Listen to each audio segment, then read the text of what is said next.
Assalamualaikum warahmatullahi wabarakatuh. Perkenalkan, kami dari kelompok 1 mata kuliah Akuntansi Keuangan Menengah 3, Program Studi Pendidikan Akuntansi, Fakultas Ekonomi Universitas Negeri Yogyakarta, Angkatan 2018.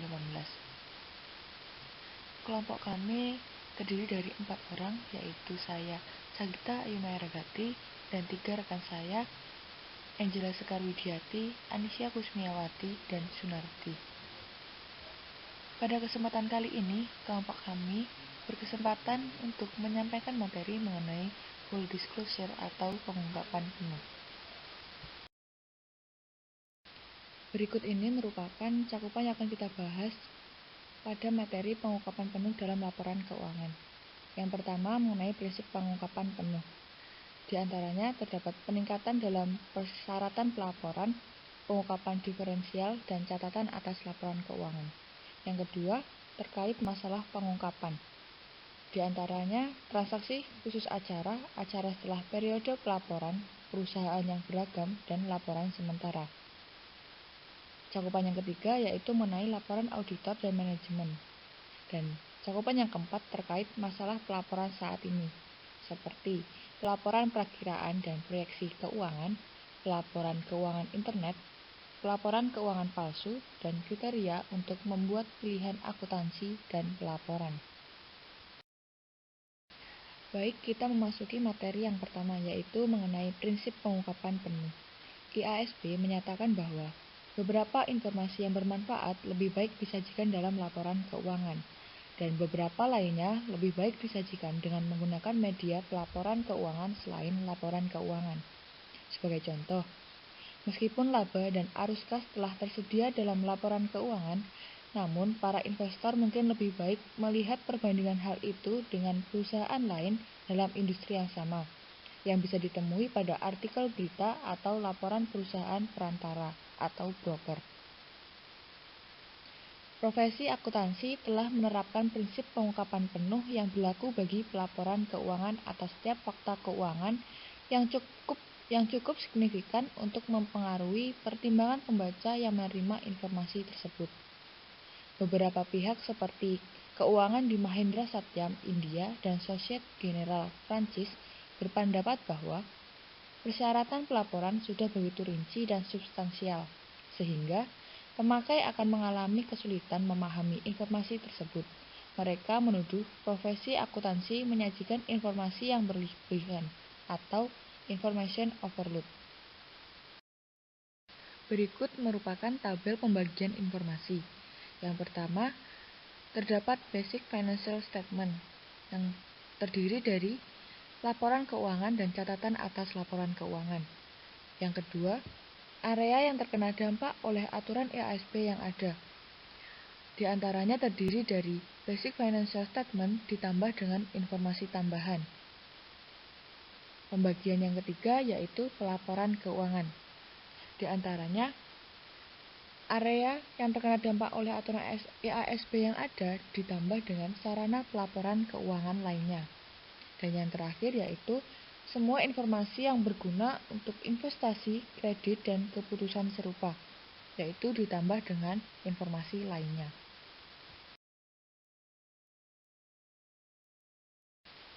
Di dalam prinsip pengungkapan penuh terdapat peningkatan dalam persyaratan pelaporan. Penyebab peningkatan persyaratan pengungkapan ini adalah beragam. Beberapa di antaranya adalah kompleksitas lingkungan bisnis, kebutuhan untuk informasi yang tepat waktu, dan akuntansi sebagai alat pengendalian dan pemantauan. Prinsip pengungkapan penuh yang kedua yaitu pengungkapan diferensial. Suatu kecenderungan atau tren terhadap pengungkapan diferensial juga telah terjadi.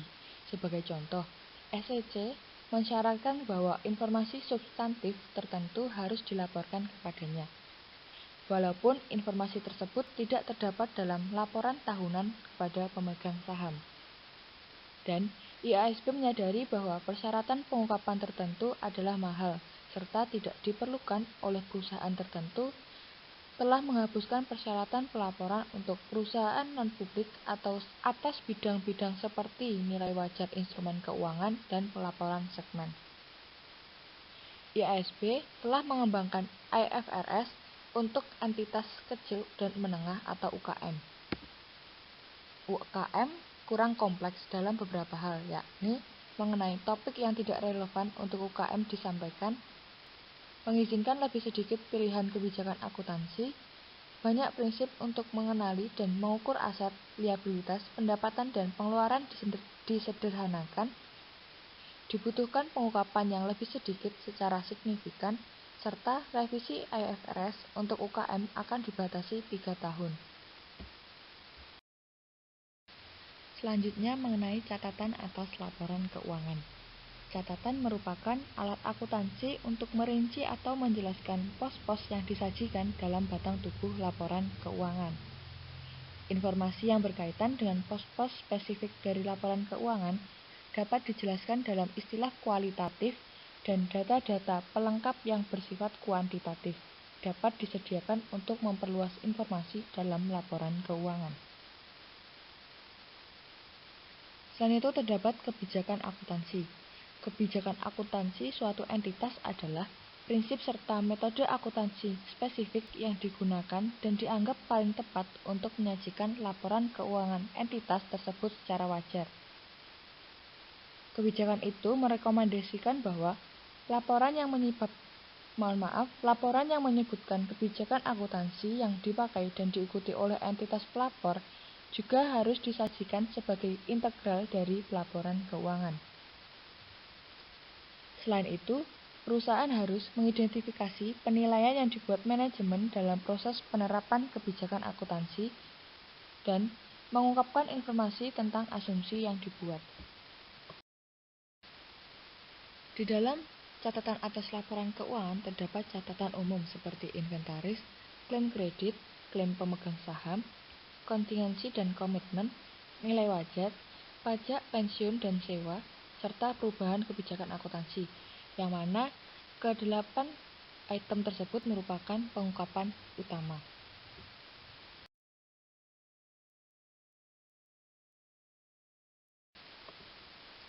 Selanjutnya, kita beralih ke cakupan yang kedua, yaitu mengenai masalah pengungkapan. Masalah pengungkapan yang pertama yaitu mengenai pengungkapan transaksi atau acara khusus. Terdapat 2, yakni transaksi pihak terkait dan kesalahan serta penipuan. Di dalam transaksi pihak terkait terdapat sifat hubungan, jumlah transaksi dan saldo terutang, penyisihan piutang ragu-ragu, dan beban yang diakui selama periode berjalan sehubungan dengan kredit macet atau diragukan dari pihak terkait. Yang kedua, kesalahan dan penipuan. Kesalahan dan penipuan adalah harapan dari aturan. Kesalahan akuntansi adalah kesalahan yang tidak disengaja, sedangkan penipuan melibatkan penyimpangan sengaja laporan keuangan. Selanjutnya, masalah pengungkapan yang kedua yaitu peristiwa setelah tanggal neraca atau peristiwa kemudian. Dapat kita lihat dalam rentang waktu berikut, yaitu pada tanggal 1 Januari 2019 sampai 31 Desember 2019, atau yang biasa kita sebut dengan satu periode akuntansi, merupakan periode laporan keuangan. Dan setelah tanggal 31 Desember 2019 sampai 3 Maret 2020 merupakan tahapan di mana laporan keuangan sebelum diterbitkan atau peristiwa setelah tanggal neraca. 2 jenis peristiwa atau transaksi yang terjadi setelah tanggal neraca mungkin memiliki pengaruh yang material terhadap laporan keuangan, atau mungkin perlu dipertimbangkan untuk menginterpretasi laporan keuangan itu secara akurat. Yang pertama, peristiwa yang memberikan bukti tambahan tentang kondisi yang ada pada tanggal neraca yang memengaruhi estimasi yang digunakan dalam penyiapan laporan keuangan dan oleh sebab itu mengakibatkan diperlukannya penyesuaian. Yang kedua, peristiwa yang memberikan bukti tentang kondisi yang tidak ada pada tanggal neraca tetapi muncul sesudah tanggal neraca dan tidak membutuhkan penyesuaian laporan keuangan. Selanjutnya mengenai pelaporan untuk perusahaan diversifikasi atau konglomerat. Investor dan analis investasi menginginkan laporan laba rugi, laporan posisi keuangan, dan informasi arus kas pada masing-masing segmen yang menyusun angka pendapatan total. Tujuan pelaporan informasi tersegmentasi yaitu untuk memberikan informasi tentang berbagai jenis kegiatan bisnis di mana perusahaan terlibat dan lingkungan ekonomi yang berbeda di mana perusahaan beroperasi. Selanjutnya mengenai prinsip dasar. IFRS mensyaratkan bahwa laporan keuangan untuk keperluan umum mencakup informasi yang dipilih berdasarkan segmentasi tunggal. Metode yang dipilih disebut sebagai pendekatan manajemen. Pendekatan manajemen ini didasarkan pada cara manajemen memilah-milah perusahaan untuk membuat keputusan operasi. Akhirnya, segmen-segmen tersebut tercermin pada struktur organisasi perusahaan. Pendekatan manajemen itu berfokus pada informasi tentang komponen-komponen bisnis yang digunakan manajemen untuk membuat keputusan operasional. Komponen-komponen tersebut disebut sebagai segmen operasi. Sebelumnya kita singgung mengenai segmen operasi. Selanjutnya kita akan mengidentifikasi segmen operasi. Suatu segmen operasi merupakan komponen perusahaan. Dengan ciri-ciri, yang pertama, bergerak dalam kegiatan usaha yang menghasilkan pendapatan dan menimbulkan beban. Yang kedua, hasil operasinya dikaji secara teratur oleh para pembuat keputusan utama perusahaan untuk menilai kinerja segmen dan mengalokasikan sumber daya kepada segmen tersebut. Dan yang ketiga, informasi keuangannya tersedia dan dihasilkan oleh atau didasarkan pada sistem pelaporan keuangan internal.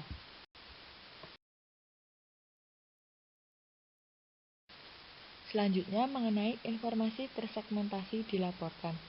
IASB mengharuskan perusahaan melaporkan hal berikut. Yang pertama, informasi umum tentang segmen operasinya, laba dan rugi segmen dan informasi terkait, aset dan liabilitas segmen, rekonsiliasi, informasi tentang produk dan layanan dan area geografis, serta pelanggan utama. Selanjutnya yaitu interim report atau laporan sementara. Laporan sementara adalah laporan yang mencakup periode kurang dari setahun. Bursa saham, SEC, dan profesi akuntansi telah berperan aktif dalam mengembangkan pedoman untuk penyajian laporan sementara atau interim. Akan tetapi, karena sifatnya yang jangka pendek, laporan ini menciptakan kontroversi. Satu pihak yang mempunyai pandangan terpisah percaya bahwa setiap periode interim harus diperlakukan sebagai periode akuntansi yang terpisah. Sedangkan pihak lainnya yang mempunyai pandangan terpadu percaya bahwa laporan sementara merupakan bagian integral dari laporan tahunan dan penangguhan serta akrual harus mempertimbangkan apa yang akan terjadi selama 1 tahun penuh. Di dalam laporan sementara atau interim terdapat masalah unik laporan sementara, yakni ada dua. Yang pertama mengenai pajak penghasilan dan yang kedua mengenai musiman. Dalam pajak penghasilan masalahnya adalah IFRS membutuhkan penggunaan pendekatan tahunan dan beban pajak penghasilan diakui pada setiap periode interim berdasarkan estimasi terbaik dari tarif pajak penghasilan tahunan rata-rata tertimbang yang diharapkan untuk tahun keuangan penuh. Masalah unik yang kedua yaitu mengenai musiman. Terjadi ketika sebagian besar penjualan perusahaan terjadi dalam satu periode pendek tahun ini, sementara biaya-biaya tertentu tersebar secara merata sepanjang tahun.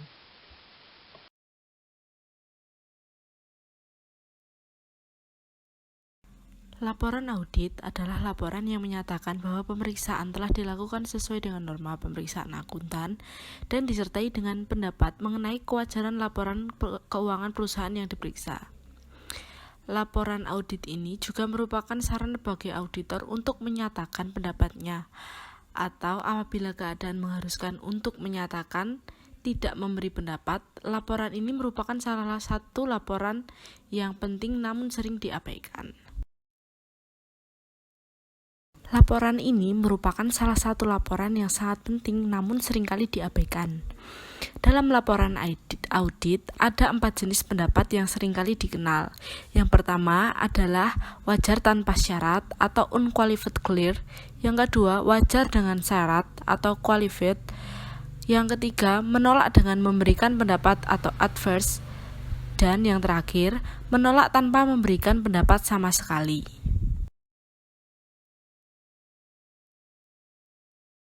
Yang pertama adalah opini wajar tanpa syarat atau tanpa pengecualian, atau yang disebut juga unqualified opinion.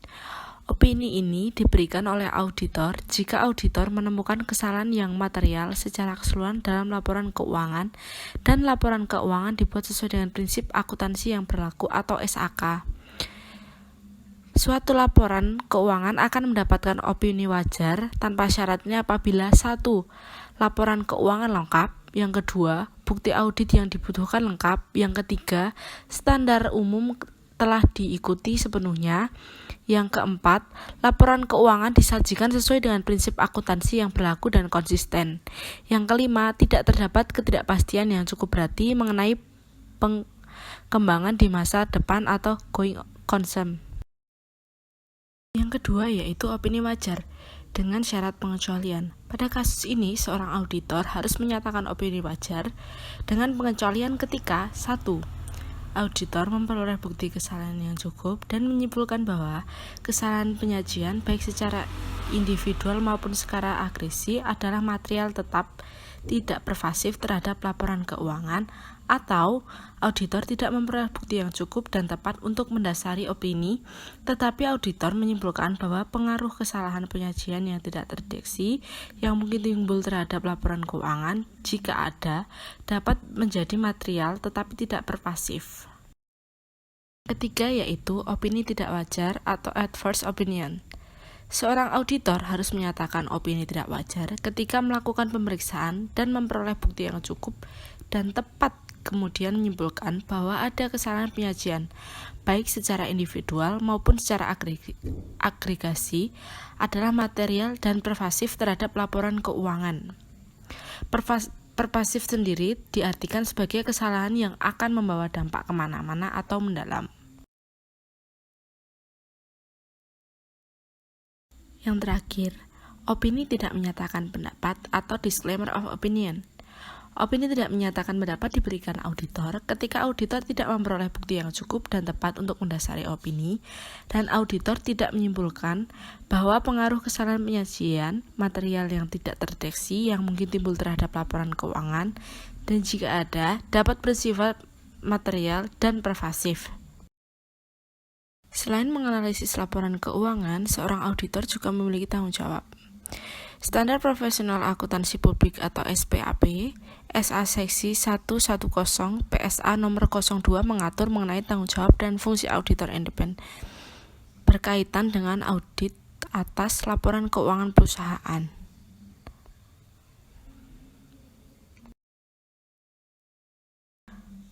Auditor bertanggung jawab untuk merencanakan dan melaksanakan laporan untuk memperoleh keyakinan memadai tentang apakah laporan keuangan bebas dari salah satu material, baik yang disebabkan oleh kekeliruan ataupun kecurangan. Berikut penjabaran tanggung jawab auditor dari Auditing Practice Board tahun 1980. Yang pertama, auditor harus melakukan perencanaan, pengendalian, dan pencatatan, kemudian meninjau ulang laporan keuangan yang relevan. Kemudian memahami sistem akuntansi, kemudian harus menyertakan bukti audit, kemudian juga melakukan pengendalian internal. Kemudian standar yang diikuti oleh auditor mengacu pada Financial Reporting Network atau IFRS. Laporan ini mengidentifikasi situasi di mana perusahaan belum mencapai konsisten mengamati kebijakan tersebut dalam periode saat ini dengan periode sebelumnya. Kemudian, pengguna harus memperhatikan pengungkapan informatif dalam laporan keuangan cukup memadai kecuali jika laporan menyatakan sebaliknya. Laporan tersebut mengandung pernyataan tentang laporan keuangan yang diambil secara keseluruhan atau pernyataan bahwa suatu opini tidak dapat diungkapkan.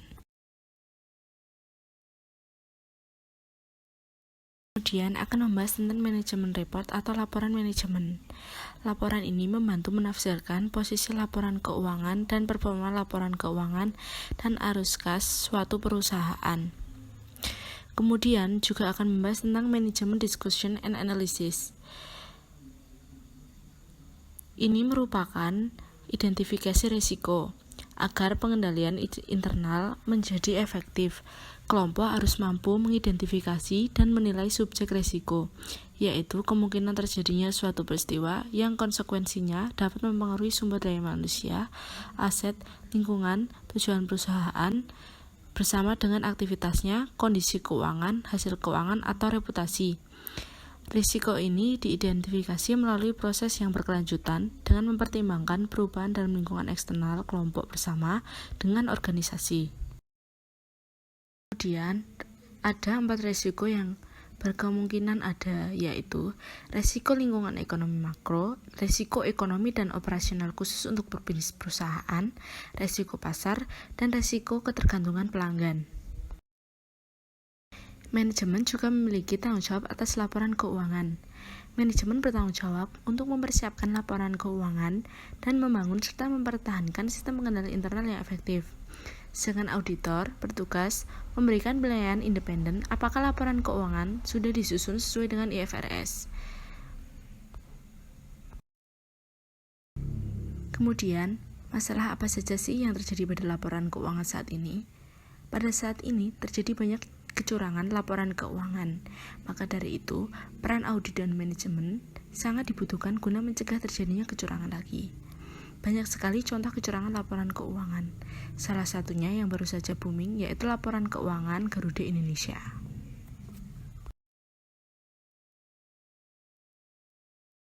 Pada bagian ini, kita akan membahas mengenai financial statement analysis atau analisis laporan keuangan. Lalu, apa yang dimaksud dengan analisis laporan keuangan?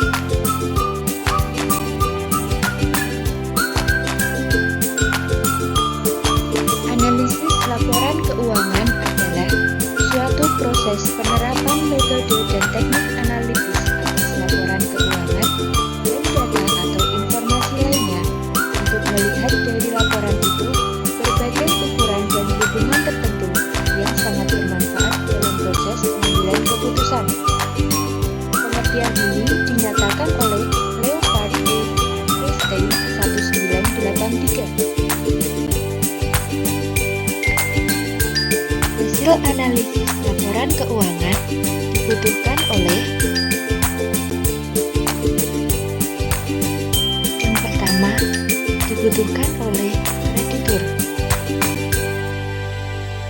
Kreditur membutuhkan informasi hasil analisis digunakan untuk menganalisis apakah perusahaan mampu untuk mengembalikan hutang pada saat jatuh tempo.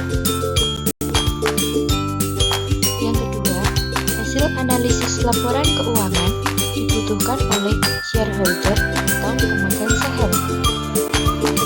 Pemegang saham membutuhkan informasi analisis untuk mengetahui kemampuan perusahaan dalam menghasilkan laba.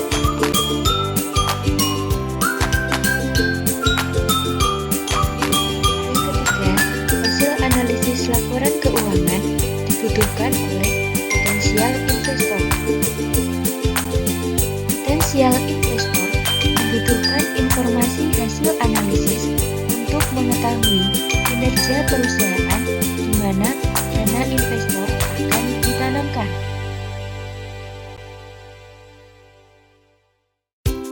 Hasil analisis laporan keuangan dibutuhkan oleh manajer perusahaan. Manajer perusahaan membutuhkan informasi hasil analisis untuk mengevaluasi kinerja perusahaan dan menjadikan dasar sebagai pengambilan keputusan untuk masa depan. Dan yang terakhir, hasil analisis laporan keuangan dibutuhkan oleh government agency atau pemerintahan. Pemerintah membutuhkan hasil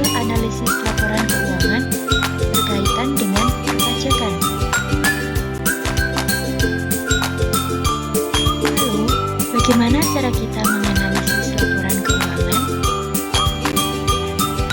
Langkah pertama dalam menganalisis laporan keuangan adalah kita harus tahu apa pertanyaan yang akan kita tahu jawabannya. Pada langkah yang kedua, kita harus mengetahui pertanyaan kita termasuk pada rasio apa dan membandingkan komponen yang membentuk atau membantu dalam menjawab rasio tersebut. Kemudian, langkah yang terakhir adalah membandingkan antara langkah yang satu dan juga langkah kedua yang telah disebutkan tadi.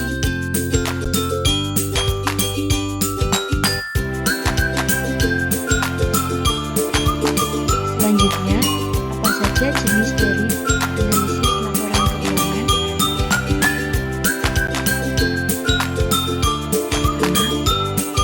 Rasio analisis. Rasio analisis adalah perbandingan dari berbagai angka yang terkandung dalam laporan keuangan secara untuk mengetahui posisi keuangan di perusahaan dan cara untuk menilai bagaimana kinerja manajemen dalam jangka waktu tertentu.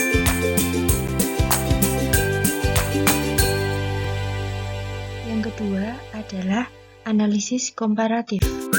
Analisis komparatif menyajikan informasi yang sama untuk dua atau lebih data atau periode yang berbeda sehingga data tersebut dapat dibandingkan. Yang ketiga adalah percentage analysis atau Ramsey analysis.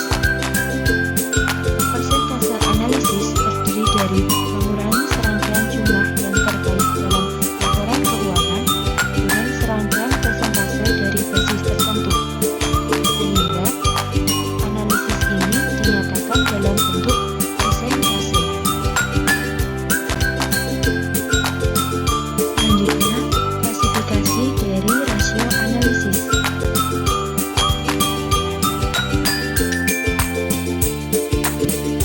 Yang pertama yaitu liquidity ratio atau rasio likuiditas. Rasio likuiditas merupakan ukuran kemampuan perusahaan dalam membayar kewajiban jangka pendeknya saat jatuh tempo. Yang kedua adalah activity ratio atau rasio aktivitas. Rasio aktivitas merupakan pengukuran seberapa efektif perusahaan dalam menggunakan aset yang dimiliki. Yang ketiga yaitu probability ratio atau rasio probabilitas. Rasio probabilitas merupakan rasio yang digunakan untuk mengukur kemampuan perusahaan dalam menghasilkan laba. Dan yang terakhir adalah coverage ratio. Coverage ratio adalah kemampuan perusahaan dalam melindungi kreditor jangka panjang dan investor.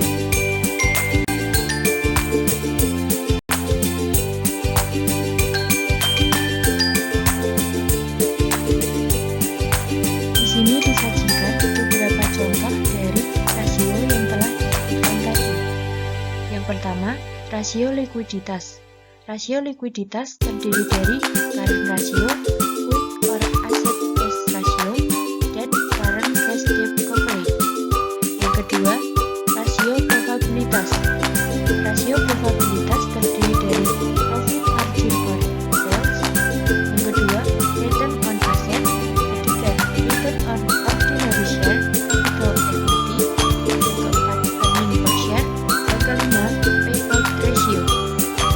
Kemudian ada rasio aktivitas terdiri dari account receivable turnover, inventory turnover, dan asset turnover. Dan yang terakhir ada coverage ratio, dapat debt to asset ratio, dan interest earned, cash debt coverage, dan yang terakhir book value per share. Di sini dijelaskan bahwa rasio analisis memiliki batasan-batasan atau limitation. Limitation of ratio analysis yang pertama, based on historical cost, di mana rasio analisis berdasarkan didasarkan pada historical cost. Kemudian, yang kedua, where estimate item are significant. Yang ketiga, comparability problem exercise. Dan yang terakhir, analyze must recognize that substantial amount.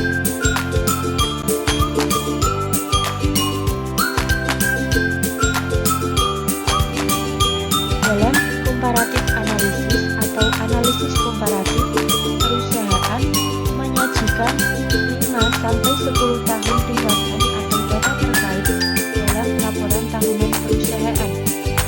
Menurut IFRS, presentasi laporan keuangan komparatif dalam laporan tahunan dan lainnya memiliki kegunaan untuk memunculkan kejelasan sifat dan kecenderungan perubahan saat ini yang mempengaruhi perusahaan. Kami sajikan contoh komparatif analisis dari laporan laba rugi Millennial Fashion yang berakhir pada 31 Oktober 2019. Dalam komparatif analisis, komponen laporan laba rugi bulan Oktober 2019 dapat dibandingkan dengan komponen dalam September 2019, sehingga nantinya dapat diperoleh rasio antara dua bulan tersebut.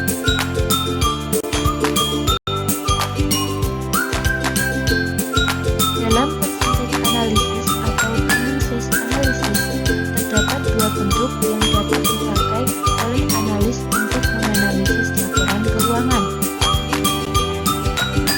Yang pertama, horizontal analysis. Horizontal analysis menunjukkan perubahan yang proporsional item-item dalam laporan keuangan selama satu periode waktu. Analisis ini dapat membantu untuk mengevaluasi perubahan atau tren.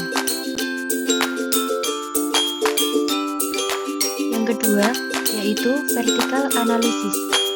Analisis vertikal menunjukkan proporsional dari setiap item pada laporan keuangan dalam periode tertentu untuk jumlah dasar tertentu.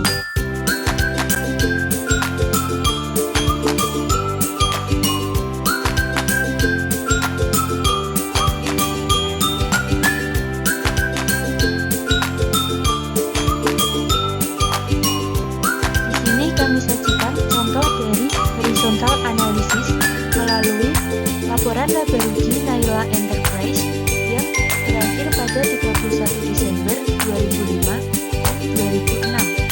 Sebagai contoh, pendapatan jasa pada 2006 memperoleh nilai 187.500, sedangkan pada tahun 2005 memperoleh nilai 150.000. Sehingga dari angka tersebut, Naila Enterprise mengalami kenaikan sejumlah 37.500, sehingga dipersenkan menjadi 25%. Di sini kami sajikan contoh dari vertical analysis melalui laporan posisi keuangan Unilever pada tahun 2016 dan 2015. Sebagai contoh, analisis aset. Analisis aset ini didasarkan pada analisis aset lancar terhadap aset tetap dan didasarkan pada nilai aset total.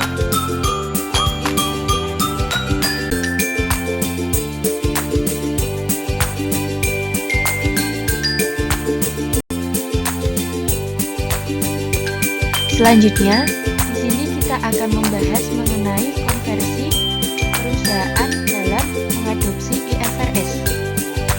Tujuan dari proses konversi adalah untuk mempresentasikan satu set laporan keuangan IFRS yang seolah-olah perusahaan selalu melaporkan dalam bentuk IFRS. Perusahaan yang melakukan konversi ke dalam IFRS harus melakukan langkah-langkah sebagai berikut. Yang pertama, mengidentifikasikan waktu pengadopsian laporan IFRS pertama kali. Yang kedua, mempersiapkan laporan pembuka atas laporan laporan posisi keuangan pada tanggal transisi ke IFRS. Yang ketiga, memilih kebijakan akuntansi yang diperbolehkan IFRS dan menerapkan kebijakan retrospektif. Kemudian yang keempat, menerapkan optional exemption dan menerapkan mandatory exemption. Dan yang terakhir, membuat extensive disclosure to explain the transition to IFRS atau mempresentasikan extensive disclosure.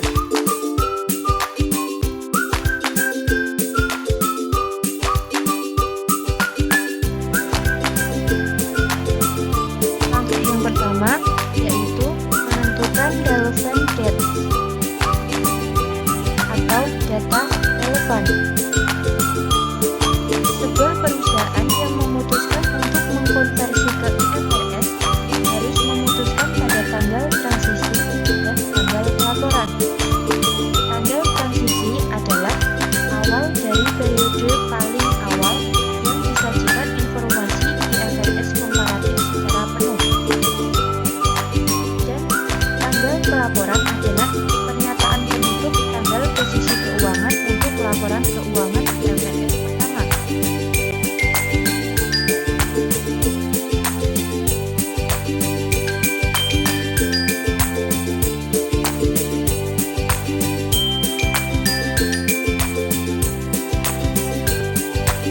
Dalam proses konversi ke dalam IFRS, sebuah perusahaan harus mempersiapkan the opening IFRS statement of financial position yang terdiri dari yang pertama, include all assets and liabilities that IFRS requires, atau terdiri dari aset dan liabilitas yang diperbolehkan oleh IFRS. Yang kedua, exclude any asset and liabilities that IFRS does not permit, atau tidak boleh mencantumkan aset dan liabilitas di mana aset dan liabilitas tersebut tidak diperbolehkan oleh IFRS. Yang ketiga, classify all asset, liabilities, and equities in accordance with IFRS, atau mengklasifikasikan semua aset, liabilitas, dan ekuitas sesuai dengan IFRS. Dan yang terakhir yaitu measure all asset and liabilities according to IFRS, atau mengakui semua aset dan liabilitas sesuai dengan IFRS.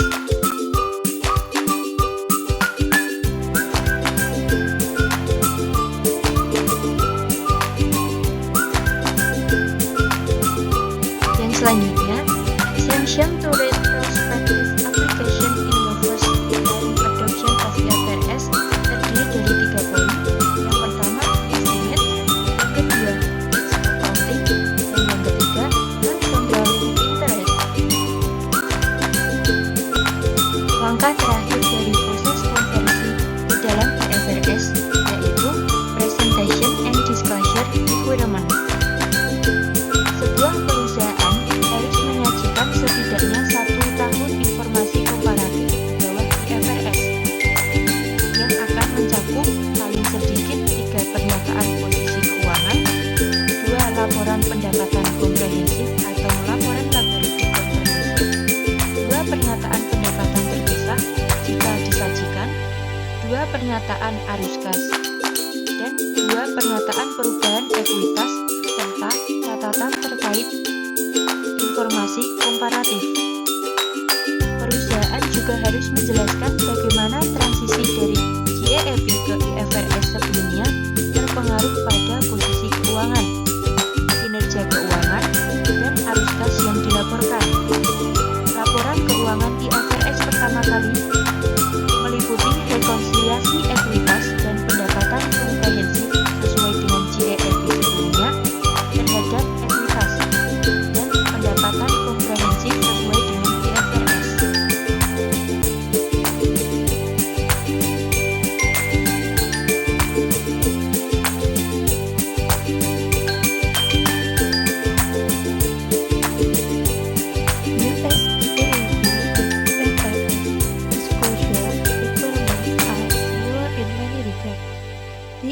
IFRS addressing various disclosure issues are